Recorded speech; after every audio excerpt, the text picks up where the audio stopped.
sao gỗ đồ đồ ở khang thế từ hà sĩ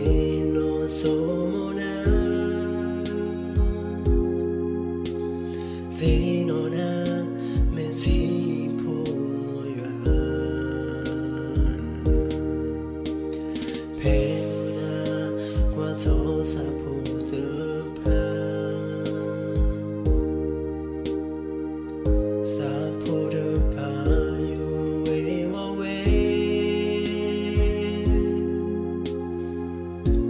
si a learn nothing no ya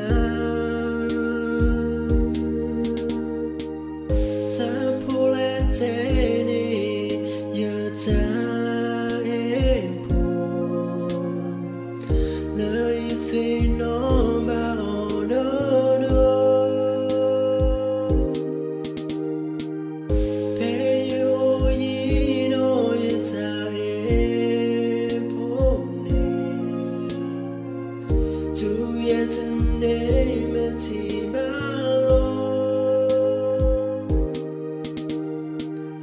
Tam lưu đồ má lo sa phụ Lần đã xin để ta em buồn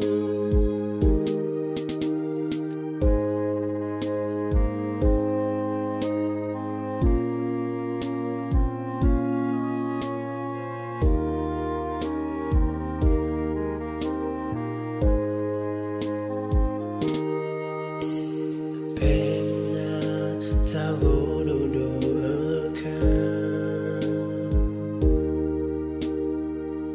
thế từ hà sĩ nó số mô na vì nó na mẹ chỉ phụ ngồi gà phê mô na qua thô sa phụ tơ pa sa phụ tơ pa yu we wa we si a learn nothing no ya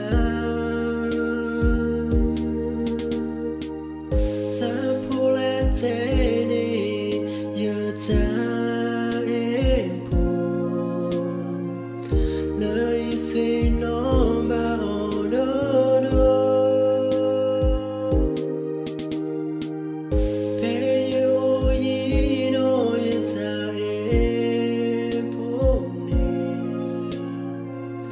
tu ye chân để mà chỉ bao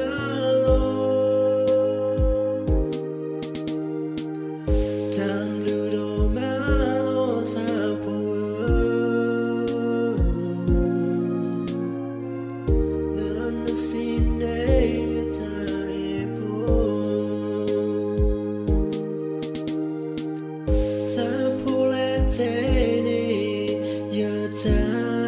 em buồn lời thì nó bao đô đô